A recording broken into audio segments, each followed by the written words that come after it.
Hey, everybody, welcome to the Blue Collar Built Podcast, the show about two brothers who are sharing their experience as they're going through it. Hey, everybody, my name's John. I'm here joined by my co host and youngest brother, Jake. What's up, folks? We are the Blue Collar Built Podcast. We are on YouTube, we are on Spotify, we are on Apple Podcasts, we are on Google Podcasts, pretty much anywhere you listen to your podcasts. Check us out on whatever platform you choose. This week, we are heading down to the Ozarks. 2 days. 2 days. We're gonna pour some concrete with another company here who needs some help making a big pour down there. So we're gonna do some traveling this week, and then we got just a bandwagon of stuff that we got to jump back on when we get back home. Mm-hmm. So Yeah, I just did some traveling, so yeah. I'm super excited to do some more traveling. Oh, I know, right? I mean, it won't be bad though, like you said, like we were talking. I mean, we're getting paid to just drive. So Yeah, essentially. It's I mean, there's gonna be some hard work there for probably like 3 or 4 or 5 hours. Yeah, maybe depending on how much we're pouring. Just pouring a driveway, but 5 hours away. Mm-hmm. It's not bad. No. But no, we do that. We work with a co-op of people here in town. It's kind of nice. I think everybody likes it because then nobody's got to have like these massive like 10-man crews. Because for the most part, to do what we do, for those of you who are new, we own a concrete company. We lay flat work, so driveways, patios, parking lots, sidewalks, all that. But for what we do, really, I mean, setup, 2 guys can pretty much set up a ton of stuff, you know? It's the actual It's the pouring is where you need so, guys. Yeah, we've kind of gotten really good relationships over the years with a couple other companies, and they really seem to like it. I mean, sometimes there's a scheduling thing, but for the most part, we do pretty good to work through that. So, yeah, heading down to the Ozarks and blasting back up to do some more of our work, which we'll post some of that stuff that we do this week, next week, so you guys can see. That pool was a big one for us. Yeah, I got a few friends texted me about that pool. They were kind of interested about it. Yeah, and a lot of people on Facebook saw the pictures and had some really nice things to say. So yeah, I think we keep that up. That was cool. Yeah, no, I definitely want to post pictures of what we do. That way, you guys get to see. We are just 2 talking heads here behind the microphone. We actually do other shit. So, yes. But this week, I kind of want to talk about something. The topic kind of came up when I was having a discussion with my 14-year-old, which is always interesting. If you have a 14-year-old, they're just a ball of emotions, joy. Okay, joy's the word you're gonna use. All right. I say that sarcastically, but no, I love her to death. For the most part, she's a good kid. But recently, she had a little bit of a struggle of her own because she'd been wanting to be on the cheerleading team. She's going to be a freshman in high school next year, and she didn't end up making the team.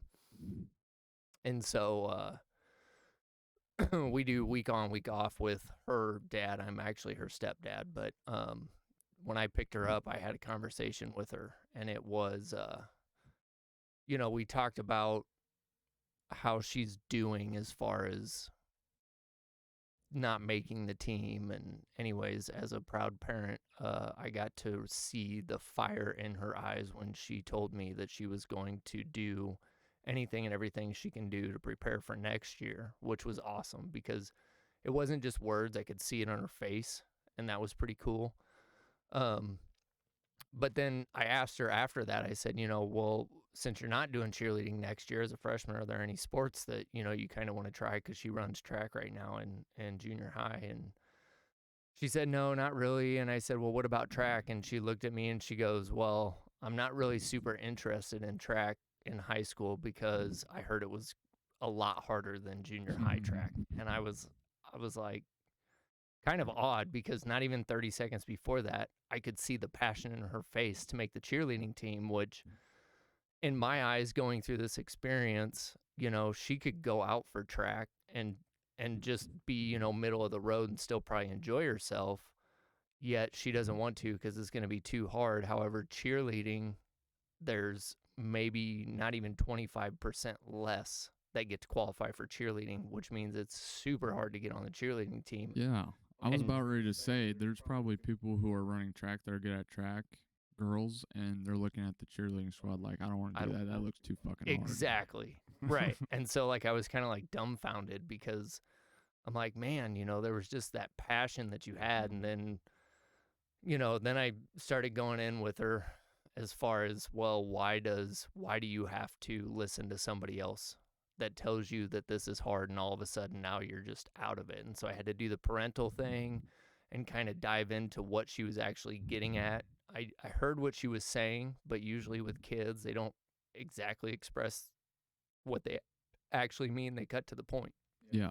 It's too hard. I don't want to do it. Well, we started talking a little more, and what it became was she's just not obviously as passionate about doing track as she is cheerleading. Doesn't want the effort there, right? It's not that it's too hard. It's just that's not where she wants her effort to go. Yeah, in her head, it's like too hard. Right, exactly. Just the way she's looking at it, When there isn't, I mean, like I said, I think there's way more challenge trying to make the cheerleading team for her. I think so. Yeah. So we had the dad and daughter conversation and, kind of wound it to the fact that, she's willing to put the effort in for cheerleading because that's what she really wants to do. And track's just not that interesting to her. And I said, that is okay. Mm-hmm. I wouldn't want, and she was smart too. She goes, I don't want to try out for it and not put in the effort because once I start, I committed to the team. And I said, okay, perfect, because that's a mentality. So she doesn't want to commit to the team if it's something that she's not going to do. And I said, this is one of those lessons you're going to see in life. That's very, very mature for her. Yes. To have that point of view already. Super proud dad when I heard that because that's going to carry her a long way in life. Mm-hmm. I wish I had. I mean, mom and dad wouldn't really let us like quit a sport or quit anything if we committed to it. We had to finish the season. We didn't have to go back out the following year. I definitely did, at least once. Really? When I was on Premier. Mm-hmm. Halfway through? 2/3 halfway through, somewhere it was middle of the season. You're just done? Too much fucking basketball for me. I couldn't go hang out with my school friends, and my Premier team was, obviously they were my friends. Mm-hmm. Like, Tucker was on the team, but then everybody else was like from Omaha and different schools on this team. So I was like having to go to the practice with them. And then all my other friends were doing something else. So I didn't get that time, and I was really upset. Oh, I guess I didn't know that. Well, I mean, I knew you were on. So I get fucking babied, as you know. Yeah, so. I know. Trust me. My whole life I knew that. But yeah, so actually, yeah, mom and dad did let me leave that. Yeah, see, I would have never had that option. I bet you they were kind of glad because then they didn't have to travel for basketball. That's probably all the time. why they let you do it too, if I'm being completely honest. Because we constantly practice every day, and we're in like 5th grade, 5th or 6th grade. Yeah, that was way young. Man, would they think you're gonna be an NBA star? I made the 18. Oh dude. fuck. Okay. There's tryouts, whole gym tryouts. Made the 18. All right. It's too much for me. I was too young. There's something missing within me. I think I could have been really good, but there's other things I wanted to enjoy, like my friend's company, and I didn't want to miss out on anything. So interesting. Well, there you have it, folks. Jake, the could have been NBA star. Jake the quitter. Jake the quitter. I wouldn't say that. You're not a quitter. But no, I wanted to share that because that relates to a lot of things, especially right now. I think people tend to say things kind of like my daughter did, like use words like it's too hard. And when it's really not that it's too hard, it's just not something that you're passionate about, and that's okay. Yeah. The flip side to that is, though, if it is something you're passionate about, don't give up when it gets hard. And that's kind of one of those things that we kind of have a hard time distinguishing between, I think. Yeah.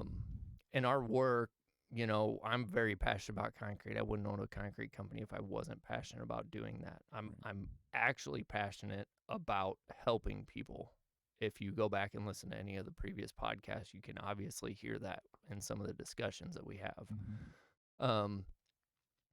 But for me, there are times, there are jobs. We do jobs all the time that aren't passionable jobs because it's just either it's easy, we get in, get out, we already know what's going to happen. It's might be too challenging, kind of like the pool where you're just nervous all the time and then it's not No. enjoyable. No. Even though we are confident in what we're doing, there's always that twinge of nervousness. And I would say Yeah. those are kind of examples of times where it's like you just really don't want to do the job because the passion's not there, but you know what you're doing and it's part of the company. So you have to kind of force yourself through that. Whereas, kind of the flip side as far as our company goes, there are times where we get the opportunity to look at jobs and it's just we're not interested because Yeah. it's not something we want to get into. It's not a route we want to take our business. We don't want to do that. Yeah. I mean, there's a lot of that factors into that. There but- is. I mean, I used to do just about anything when I was started, right? I mean, I could do retaining walls. We don't touch a single retaining wall stone Absolutely anymore. not. Never will. No. I Unless used it's my to own. right. I used to bury like drainage pipes for like downspouts for people. I mean, I would take on anything, but I had to kind of reel in that focus on concrete. And now, I don't turn those jobs down. I just work with enough people that I can sub that stuff out now. Yeah. We do it the smart way instead Mhm. of trying to let that take up time away from what we're really good at Right. and what we do. So I think that was kind of one of the things that I realized having that discussion with my daughter, and that translates into other things in life.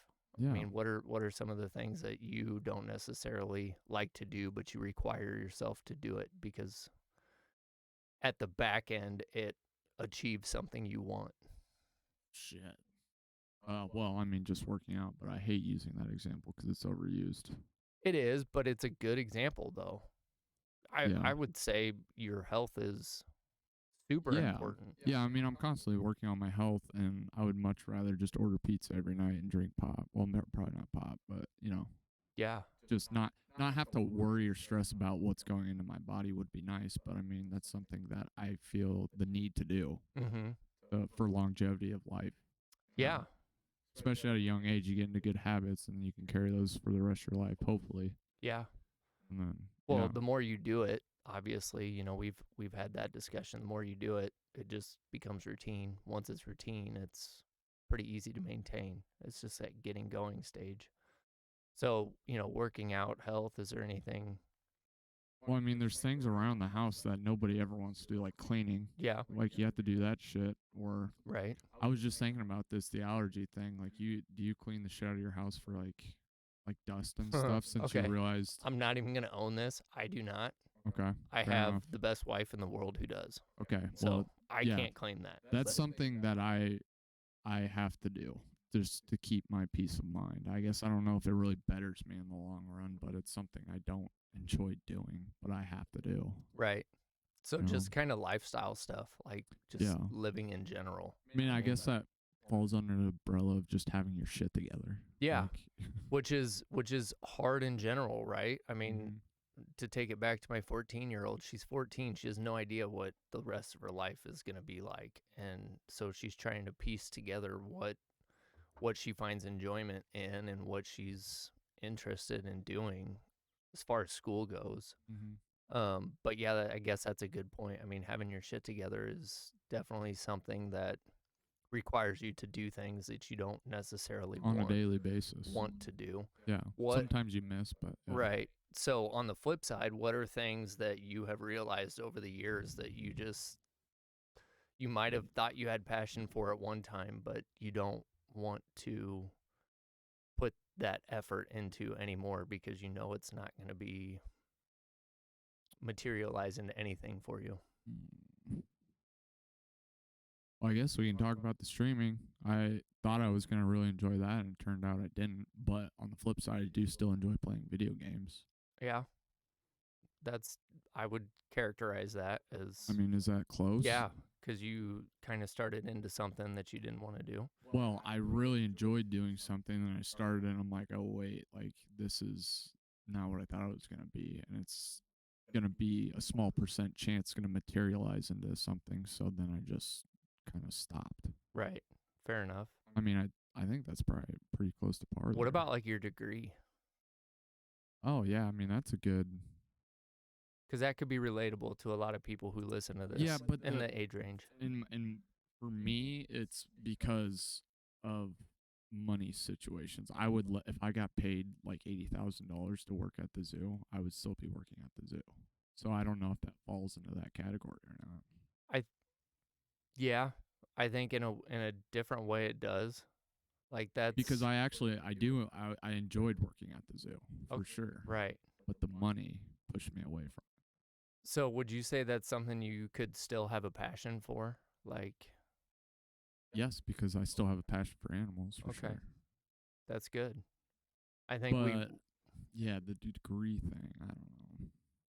I guess it falls in the same Yeah, I thing. mean, we could go down a rabbit hole of, do you think you would have gotten the same degree? That's not what this discussion's Okay, about. I was But gonna say I probably would have changed my degree, but right. yeah, No, I was just more thinking about like the route you went with animals, and I guess you're right. You didn't necessarily lose your passion, which no, is another thing. That so there's actually, now that we're talking, we've kind of worked ourselves into a third door. Like, um, you know, yeah, what you said is you're obviously still passionate about animals, which I 100% believe that you are. Sometimes we have to give things up that we're passionate about because it's not going to enhance our lifestyle by any yeah, means. it's not gonna push the ball forward. And Right. you constantly, if you want to be successful in life, I guess that is a whole nother conversation. That is a whole other conversation. But you constantly have to be pushing the ball forward. Yeah.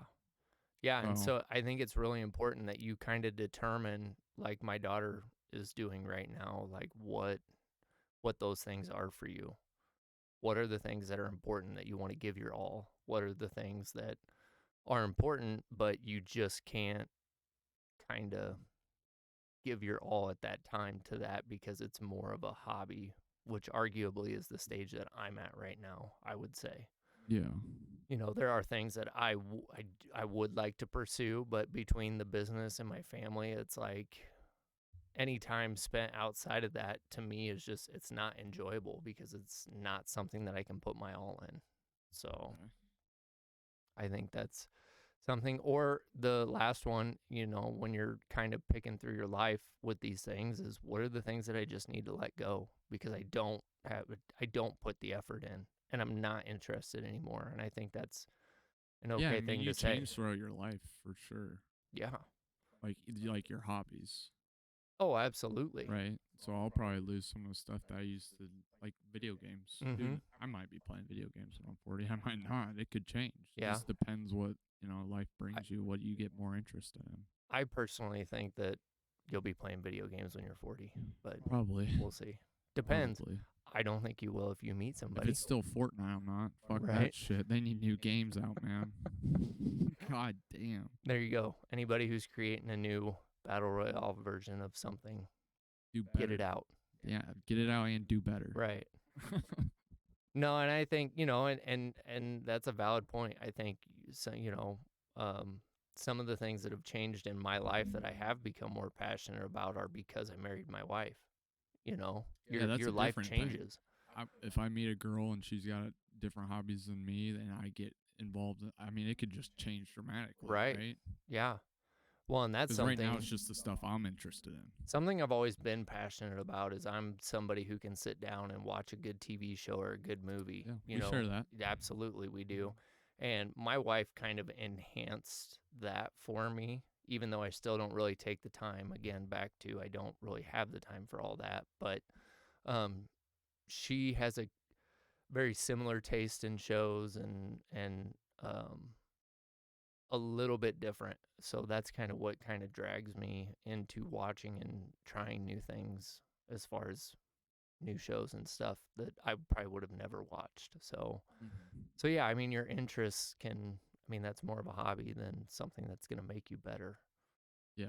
But yeah, your interests can change as you age, you become more mature. It doesn't become decisions like my daughter's with cheerleading and track. It becomes working to pay the bills or going out and, doing whatever hobby it is. Yeah. Arguably for you right now, that's golf and work. Well, golf and work, and yeah, those are two of the primary things I do besides, hitting the gym. Well, yeah.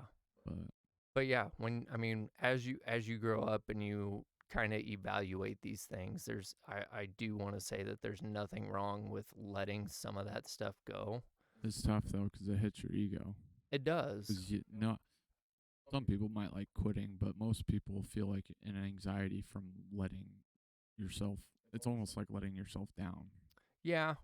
I Because it don't. was tough for me when I started streaming and then I wanted to stop. There was external pressure from almost everybody I knew. Like, are you gonna keep streaming? Or are you gonna Right. like that weighs on you? Yeah. It's small things, Yeah. but it does. And I'm already doing that to myself, right?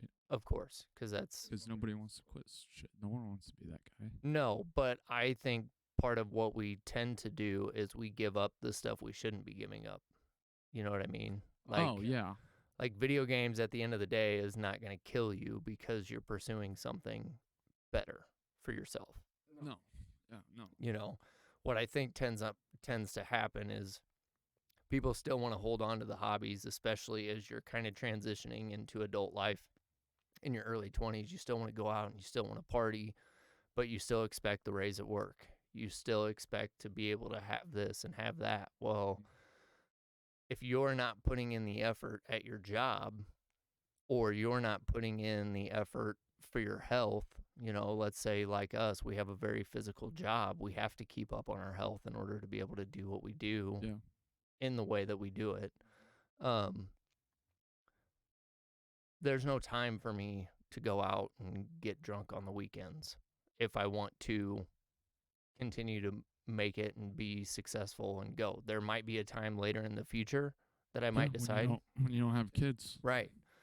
To do that. But the one thing I won't do is go, okay, if I don't, work out tonight and I go out instead, that gives me an extra free hour. Or if I don't work out, I can sit down and watch another hour of the shows. Like, that's kind of where I'm going with this, is like sometimes when we have to decide about what those things are we're passionate about, we lose the things that are hard. Like in my daughter's case, she does enjoy running track, but she wants to give up on it because it's going to be too much effort. And Yeah. I would say in the adult world, how that would look is we work all week. We don't want to, continue to pursue our health.